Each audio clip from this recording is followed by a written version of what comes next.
भावी शिक्षकांनो नमस्कार। पवित्र पोर्टल शिक्षक भरती टेट 2025 संदर्भात सध्या तुमचं सेल्फ सर्टिफिकेशन झालेलं आहे आणि अर्थात उमेदवारांचं रजिस्ट्रेशन सुद्धा झालेलं आहे। परंतु शालेय शिक्षण आणि क्रीडा विभागाने नवीन 4-5 नियम नवीन शिक्षक भरतीमध्ये लावलेले आहेत। त्यातल्या काही मुद्द्यांसाठी आपल्या शिवनिटी फाउंडेशनच्या माध्यमातून आपण पाठपुरावा सुद्धा केला होता।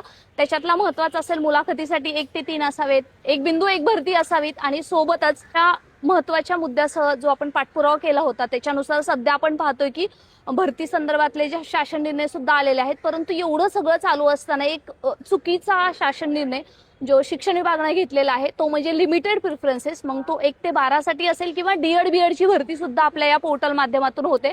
त्याच्यामध्ये 50च फक्त उमेदवारांना प्रिफरन्स अशा संदर्भाचा त्यांनी नियम काढलेला आहे। म्हणूनच शिवनिटी फाउंडेशनच्या माध्यमातून आज आम्ही सर्वांनी मंत्रालयात भेट घेतली आणि लकीली आज आयुक्त साहेब सुद्धा मंत्रालयात होते। यांच्या भेटीतून आज आपण अशी मागणी केलेली आहे की लिमिटेड प्रिफरन्सेस नको, ही अट रद्द करून अनलिमिटेड प्रिफरन्स करून देण्यात यावेत किंवा प्रिफरन्स वाढवून तरी देण्यात यावेत। याच्या संदर्भातला फॉलोअप आपला सुरू झालेला आहे। याच्या संदर्भातलं पत्रक सुद्धा निघेल, ते सुद्धा तुम्हाला आम्ही नक्कीच पोहोचू।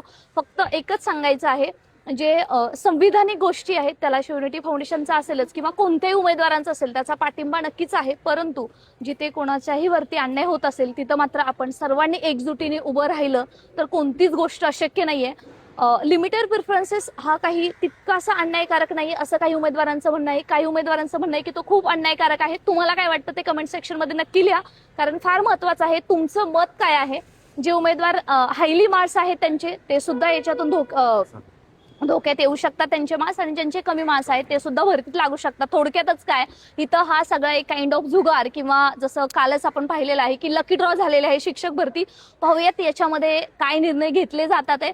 परंतु आपण जी मागणी केलेली आहे त्याला यश मिळेलच आणि त्याच्या संदर्भात सक्सेसफुली आपण पाठपुरावा सुरू केलेला आहे। उद्या आयुक्त कार्यालयात सुद्धा आम्ही याच्या संदर्भातला पाठपुरावा करणार आहोत आणि अर्थातच गुणवंत उमेदवारांना त्यांच्या हक्काची नोकरी मिळावी याच्यासाठी हा आपला जो प्रवास आहे तो असाच चालू राहील। कारण शेवटी नोकरी ही नशिबाची असते, कारण आपल्याला जेव्हा भाकरी हवी असते तेव्हा कोणीतरी संघर्ष करत असतं, त्याचं फळ नक्कीच तुम्हाला मिळेल। आणि पाहूयात याच्यानंतर सुद्धा अशाच तुम्हाला महत्त्वाच्या गोष्टी आम्ही सांगतच जाऊ। धन्यवाद।